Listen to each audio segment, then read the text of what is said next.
Welcome everyone, today we have a new guide for Diablo 4. And in this video, as you can see behind me, I have tried to make a collective summary for Diablo 4 and all the information about it. And oh boy, there's a lot of information. So, just getting started was quite difficult to collect everything, right? You can see the information behind me. So what I did was, I went online and searched for a lot of information in regards to the overview of Diablo 4, what's new, what's important to know, and what are the features like the skill trees, like the Paragon levels, which seems very intense at the start. But I will go through those with you guys. Hopefully you'll be understanding of the systems or the highlights of Diablo 4 after this video. And because there's so much information, I did take a lot of notes from our friend John Doe on Reddit, and also will be using the images and so descriptions on Warhead. So this is a collective summary from the community, and also I did some summarizing myself. Now starting off with a summary, we'll be going to the class mechanics. Because Diablo 4 does present some uniqueness with each of the classes, I really want to talk about them at the start. Now you might have know of this or you might have not, and we'll be going into all of those in more details in future videos. So for the Barbarian, if you've seen our previous video, the Barbarian have an arsenal system which allows him to hold 2 extra weapons. So this means he can equip 12 items instead of 10 items compared to other classes. The Barbarian also have an expertise system, which allows him to gain expertise on the weapons he uses, the weapon types, and therefore gaining additional bonus. For example, the one-hand axe will give him increased critical rate. And similarly, the Sorcerer also have a special system called the enchantment system. Enchantment allows the Sorcerer to have an extra skill slot which can be turned into passives, and this gives them additional powers in exchange of not using that skill. Quite interesting and also quite dynamic, depends how you use your skills and what do you need. Next up we have the Necromancer, who now have the Book of the Dead. It is said that the bone skeletons, that they can be customized into tanks, into DPS, into different characters, and then they can be used. And also the Book of the Dead does not take a skill slot. But further reading, it seems like in order to use the Book of the Dead, you'll have to have summoning skeletons and summoning golems. Now in case you don't plan to use those skills, if you want to go more of a mage, or if you want to go casters or different type of necromancer like blood, like a life-stealing necromancer, so you can use the Book of the Dead to sacrifice the minions, their skeletons and golems that you don't plan to use as a skill to gain permanent buffs on your character while this is activated. So quite interesting as well. So you can go a summoner build or you can go a caster build with necromancer. Next up, we have the Rogue. The Rogue have multiple specialization, which allows the Rogue to equip a long-range weapon, so the Rogue will have 11 weapons compared to the other characters with 10 weapons. The Rogue also have a lot of complex mechanics, including the combo points and also different specializations, which we won't go into details, but I'll have a detailed videos on the Rogue. So very interesting on the Rogue as well. And finally, we have the Druid. So it was demonstrated and revealed that the Druid can deal magical damage. This includes earth and also storm damage. While dealing earth damage, the Druid can deal crushing blow to the enemies, which allows the Druids to do, I think, a percentage of enemies' health and also increase, damage dealt to enemies. Now that we briefly talk about the characters, let's go into the next big part about Diablo 4, which I'm really hoping for. There's a lot of difference, there's a lot of creativity that compared to Diablo 3, which seems to be a little fixed with the set items. So with itemization, you might have heard and you might have seen a lot of information about itemization. So I'll give you guys a brief rundown.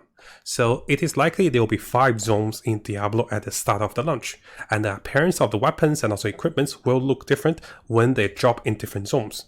And the legendary items are set to have a much lower drop rate compared to Diablo 3, which means it is more surprising and meaningful to find the legendary. And later on you'll see finding legendaries will means that you can take legendary powers onto other weapons, say rare weapons or golden weapons, which can be very powerful for the endgame. It is also said, depending on the zone that drops the legendary item will also have a special effect according to the zone, which is quite nice if you're farming for a particular effect. Now it is also revealed there will be a new item type called the unique items. It was said this is supposed to be a very rare job, god tier job, and very incredibly rare. And if we come over to Warhead, you can see the ranking of items that is available in the game. Now currently, the set items is not available at the launch of the game, but it is likely they may be included after the launch update. Now, If you have played Diablo 2 or Diablo 3, you know the set items can be very powerful. But it was said in Diablo 4 that the set items will be less powerful or equal to legendaries. So it is not meant for the end game, but rather you will eventually graduate and you will go into something else, a different grade. It is said that uniques are probably the strongest in the game because they also provide a lot of special effects and also they give your class special powers.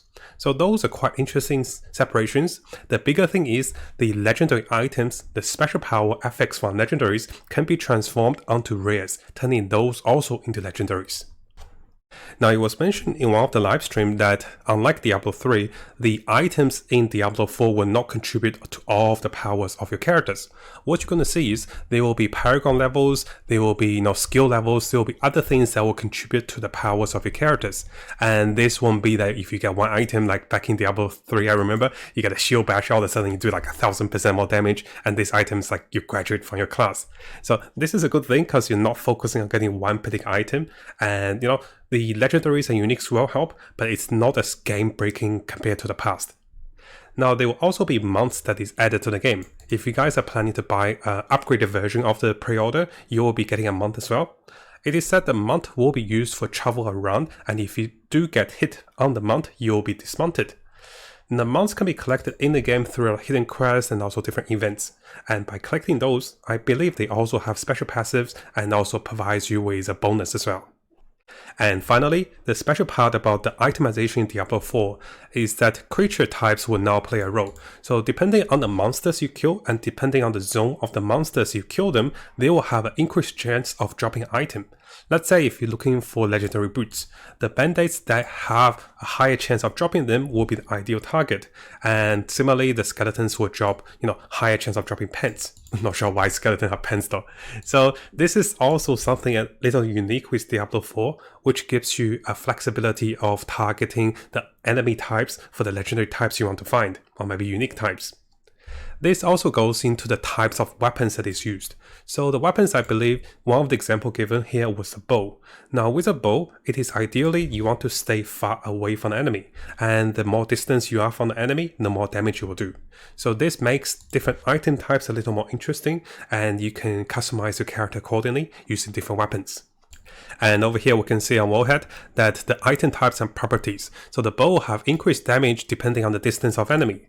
Daggers will increase damage to close enemies, while staffs will increase damage to crowd control enemies, and wards will increase lucky hit chance, which is very powerful for the mages. Now going through the next part, we'll go through the dungeon, we'll go through armor types, monster families, open world. We'll go through a few things briefly because those things will be important, but we're also going to things into more details. Similarly, we'll go through the skill trees, we'll go to the Paragon levels, and also the Codex of Power. I do believe those are some of the core aspects of the game, so we'll briefly go through this part first, then we'll go through other parts in more detail. Now it is said at the launch of Diablo 4 there will be 150 unique dungeons. I do believe they also mentioned that the dungeons will not be always changing, be randomized. The dungeon size will be fixed because as you're going to see later, the Diablo is designed to give you the whole area instead of loading an area as you go into them. The dungeon is said to be fluent and the players will, see the difference and connections with the layers to the previous part. The dungeon style will range from mini dungeons to endgame complex dungeons with multiple, also major boss fights. As for the dungeon farming, if you're grinding for the endgame or if you're looking for special items, it is said before you go into the dungeon, you can see what items you'll get from what boss, and this will give you a more farm specific and also higher chance for certain item drops. And in order to make it more dynamic and more, not boring, it is that special loots will be rotating and changing regularly depending on the dungeons and bonus drop rate. So this way you'll be fighting different dungeons at the end game when you're looking for items. And talking about the end game, it is said the Nightmare dungeons will be available, and this is like the Greater Rift from Diablo 3, which the difficulty goes up and you can even add special buffs to the enemies. So this is called the dungeon effects. By adding buffs to enemies, for example, making enemies invisible or giving multiple bosses or giving them mortar or giving them freeze can be very challenging, but the reward is also very nice.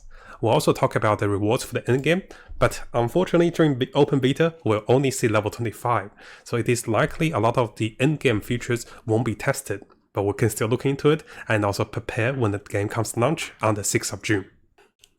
Now, the developers have mentioned there are some changes with Diablo 4 compared to the previous Diablo games. For example, armor will provide physical damage reduction and also magical damage reduction with 50% of its reduction for magical. So an armor that provides 40% physical damage reduction will also provide 20% that reduction to elemental damage. It was said this is to design that you don't need to find elemental resist at the very start of the game, but eventually you still have that. But this allows you to have a little more survivability. It is an interesting system. I believe in Diablo 2 the armor was for dodging, and also Diablo 3 armor kind of tanked for everything. So we'll see how it goes, and there will be the diminishing returns as you get higher levels. And on top of that, monsters will now have armor. If you guys remember in Diablo 3 where you hit a bazillion damage and the massive damage pop off the screen, this will help prevent over damaging. I'm not sure why they want that, but yes, this will show that this will provide that the monsters will be more durable, not just in terms of HP and also damage, but in terms of defensive capacities, in terms of armor and percentage damage reduction.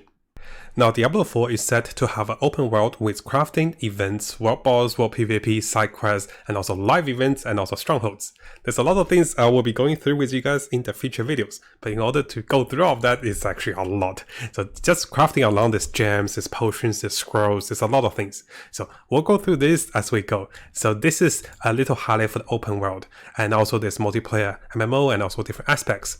Now, some of the certain events will be private to players, including the stories. So while playing Diablo 4, you can be around 6 to 8 players as a public game as well. And there's also, different features that will come into the game. For example, which I forgot to mention, the monster families.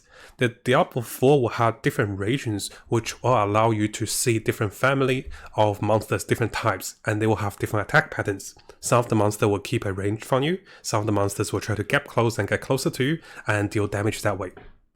Now, in case you guys are interested about the open world mechanics, we do have more information on Worldhead. I'll have the link available for you guys. So there will be about 5 different zones, and also this is the first zone will be available, I think Fracture Peaks.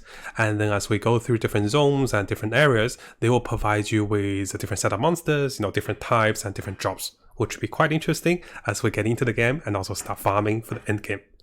Now, coming over to some of the more complicated and also upgraded features for Diablo 4. This first one we have is going to be the skill tree. The skill tree, compared to Diablo 3, which you can swap around them for free, the skill tree will now cost gold compared to, Diablo 3, so similar to Diablo 2. So just have a look at the skill tree over here. I'll try to provide you guys with more visual perspective. So you can see the skill tree is not linear. You'll be perking around different skill trees. And depending how you perk, you'll be unlocking greater knots, and this will give you special powers. And as you go around, you can be upgrading skills as you go. So for example, this bigger skill will be upgraded by the skills behind it. And this is similar to Diablo 2. Now, the cost of swapping those skills will increase as you increase your level. And it is quite important to path your skills carefully, because the cost of refund will be in gold, and they will become increasingly expensive as you get to higher levels. So what that means is you'll have to plan your skills accordingly, and some of the skills might be very powerful and popular. You might be building a lot of it, and other skills you might want to specialize on. And depending on how you build your skills and how you assign your skills, this will be a contributing factor to your powers as a Diablo 4 character. So it's not just about items. The skill tree will play a major role in the power and also endgame. And the major resource over here that will be used will be gold. So the expenses of the gold will be a massive factor, and we'll be looking into skill trees more in details for different classes, for the beta of level 25, and also for the final level of level 50, which we'll touch on now. So it says you go to level 50 for the maximum level, and after that you go to level 100 for the Paragon level. Now, just a little bit more on the skill tree side. Because the skill tree is more comprehensive and is more intimidating, it will be a little harder to understand at the start. But as you play the game, guys, especially in beta, you can try different skill trees and also different patterns. And this will be quite familiar and quite self-evident as you get into the game, as you go perk through, and you start to realize how many skill points you can assign, and you can try different builds. Because the skill tree is very comprehensive, there will be a keyword search. Let's say if you're searching for a skill or if you're searching for an effect, you can search for this, and this should highlight on the skill tree. Very similar to Path of Exile, which I played in the past, which is a really good feature for you to be pathing your ways, or maybe finding a guide and seeing how you want to path your ways and getting special bonuses. Now coming over to the Paragon level for Diablo 4. So this is going to be the in-game feature. As you can see over here, it is stated this is the in-game progression system. Now this particular system will unlock after level 50. So after level 50, for each level you gain, you will gain 4 Paragon points. And it is stated here, so every 25 experience you gain 1 Paragon points. And those can be used to invest in this very comprehensive Paragon board. So how does this work? Is that as you get Paragon points up to 200, I believe, so level 50 to level 100, 4 times 50, you get 200 Paragon points. And those will allow you to unlock different types of the knots. So the normal ones, so let's go over here and have a look at those. So you can see those are sorted by rarity. Some of those knots will be normal, some of those knots will be, magic, some of those knots will be rare, and some of those will be special perks with glyphs. And also the ending knot will allow you to spin into a different knot. It's quite complicated, right? So let's go through the summary. The normal knots are usually here for a small but meaningful stat boosting. It is here to path into a greater knot. And the next one, they call it tiles. In Path of Exile, they call it knots. So the magical tiles is cluster that provides a better stat boost. Now, once you get yourself to the rare tiles, so I think some of the rare tiles will probably something bigger. So once you get yourself onto the rare tiles, not only they provide a stat boost, they also give you special abilities and also unique powers. And finally, there will be the legendary tiles, which will give you a massive boost to your character. For example, for the barbarians, you will deal 30% more damage when the fury is above 50. So this is, you can consistently deal more damage when you keep your fury above 50. Now, because the Paragon knots will provide special stat boost and also percentage increase of powers, there will also be special tiles that will provide insert of a glyph. So I think, coming from my experience from Path of Exile, so this will come with a radius of circle. Let's say if we go with a circle over here, if the glyph is placed over here, the knots around within the radius of the glyph will gain an increase in power. Not sure exactly how this will work out, but let's say if this particular legendary tile is next to a socket tile, and then the socket tile will provide, let's say, 20% increase of effectiveness of all the tiles within. So the other tiles that is within this radius will be gaining about 20% increase. So the 30% bonus damage over here will become 36% bonus. Let's say if you get 10 STR, and this STR will become, let's say, 12 STR, right? So this basically saying if the socket provides 20% bonus effect, all of the tiles that is within the socket will gain those effects. And this can be very powerful depending on how you place your glyphs, and also how you adjust your tiles. So you want to maximize how many of the tiles you unlock within the radius of the socket. And this could be very dynamic and also provides a lot of customization to your skill traits and also Paragon levels. Now, finally, one of the unique features for the Paragon, which is still the end game right now, it's going to be the ending tile. Notice the ending tile is going to connect to another set of the Paragon sheet of tiles, and you can spin this around. By spinning this particular box around, so now this is 4 ending tiles, and by spinning this around, you can be closer to some of the tiles than other tiles. And this is the ending knot for the gate tiles, and this allows you to connect to different Paragon board to gain different effects. So you'll be going through multiple sheets of the Paragon board, and this will give you, more chances to unlock more tiles. Because it was said that you can only unlock about 40% of the board, and this means you have to sacrifice some of the tiles for some other tiles. Now, I know there's a lot of things with Diablo 4, and I'm still learning and going through them together with you guys. So the next part we have is going to be legendary and unique items. We'll go into this a little more in details, especially one of the artisans with Oculist. The Oculist is going to be a special NPC that can extract legendary powers from the legendary items you find. So coming over to the Oculus over here on Warhead, you can see that by finding legendary items, you'll be gaining the Codex of Power, and this can allows you to embed special effects onto different items. This is very dynamic and this is very important. So overall, I believe there is quite a bit of Codex to be found. There's 115 power codex to be found at the launch of the game. Now, it is also said by the developers, not all the legendary powers can be extracted into codex and transferred onto a different item. So only half of the legendary powers are in the codex to be transferred. So what that means is, if you find a legendary item that unlocks a codex, the codex will become available for all the other items you use this legendary codex on. And this will allow you to embed an item, let's say a rare item, into a legendary item with better stats.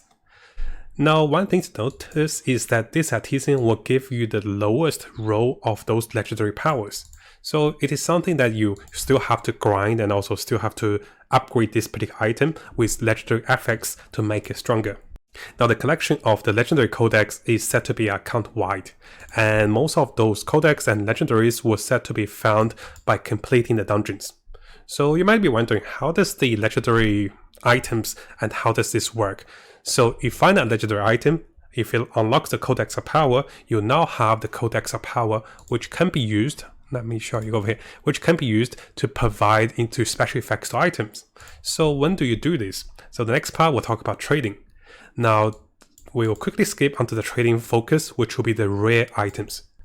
Now, if we come back to the quality of items, we can see that rare items usually have certain amount of effects and also special powers. So together with trading and the Oculist, what's going to happen is, in the endgame, players will be trading and focusing on trading endgame rare items with a lot of good effects and also good stats and good rolls. And then they will go back to the legendary codex and use the legendary codex to embed more legendary powers onto the rare item, turning that item into a legendary. So the trading elements in Diablo 4 will be a little different to Diablo 3. There won't be any auction house, there will be restrictions in regards to trading. Legendaries and also unique items cannot be traded. And similarly, the Codex of Power, which you unlock, cannot be traded. Enchanted items from artisans, I believe, can also not be traded. So the focus on trading will be traded in-game rare items. Maybe we'll be exchanging item for item, maybe with currencies. And this allows you then to use your artisans to embed those items with more powers and to be more customizing depending on your class and also your build. And finally, we have the more changes and upgrades. I know it's quite long, guys. There's a lot more I'm skipping through, but I'll cover more things in details, which will help us to get a better knowledge of the beta and also prepare for the final game when it comes out. So let's briefly skim through those. So over here, one of the quotes from the developers is that legendary effects from the items will provide a buff to your character, but they will also be trade-offs, which is a nice concept. So there might be some disadvantage for using those legendary items.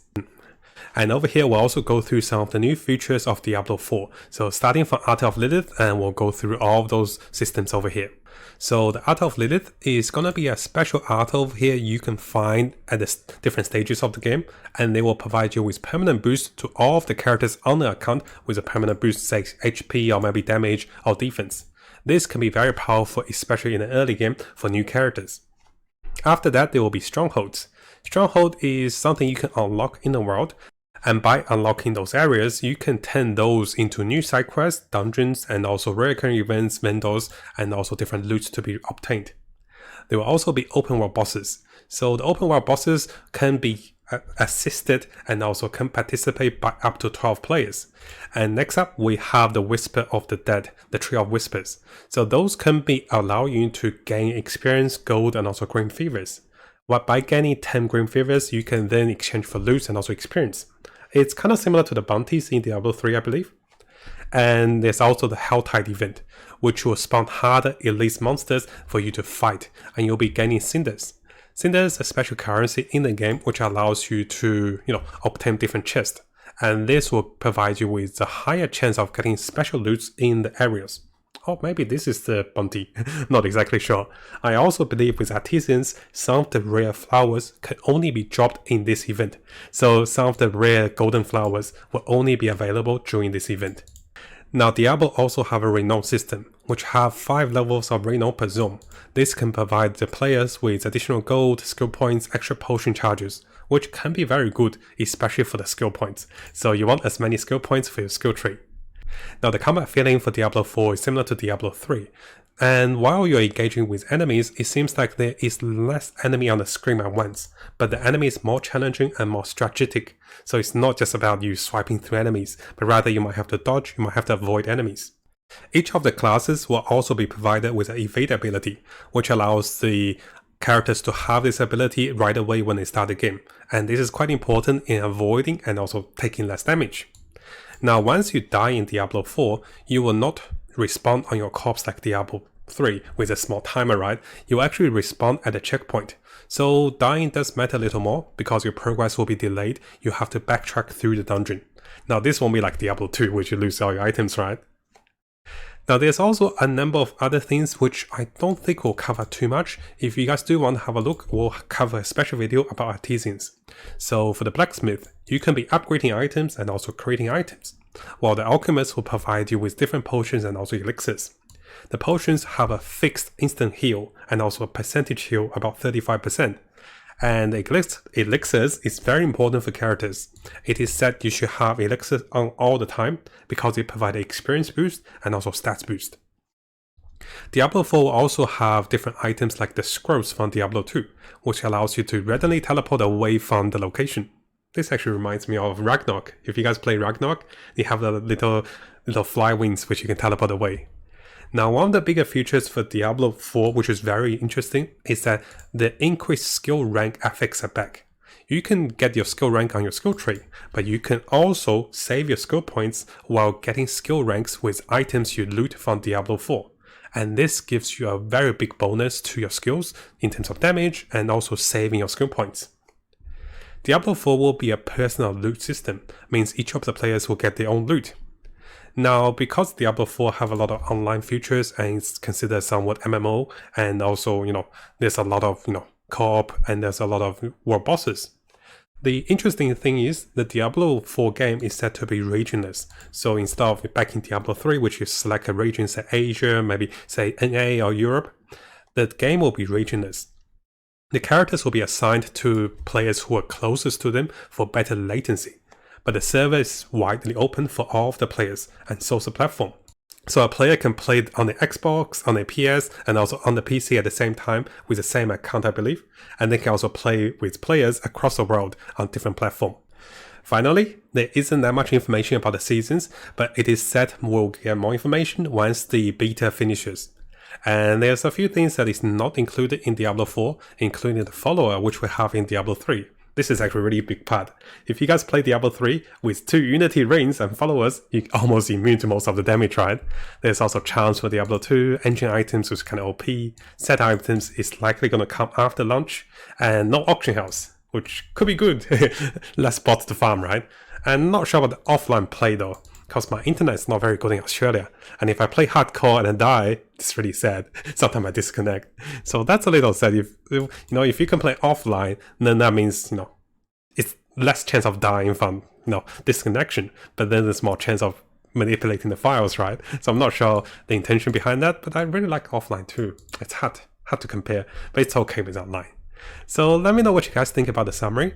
I do try to give you guys a brief rundown, and I'll have the links available for those notes and also more additional information if you want to read up. But in the meantime, each of the days I'll be doing more videos and also more, explanation, different guides in terms of classes, in terms of skill trees, and also in terms of different builds and also different elements for the game. Now, before you go, and if you guys didn't know, we have a new YouTube channel. So I just started a YouTube channel with my girlfriend yesterday, and you can see this is only 12 hours old, this YouTube channel.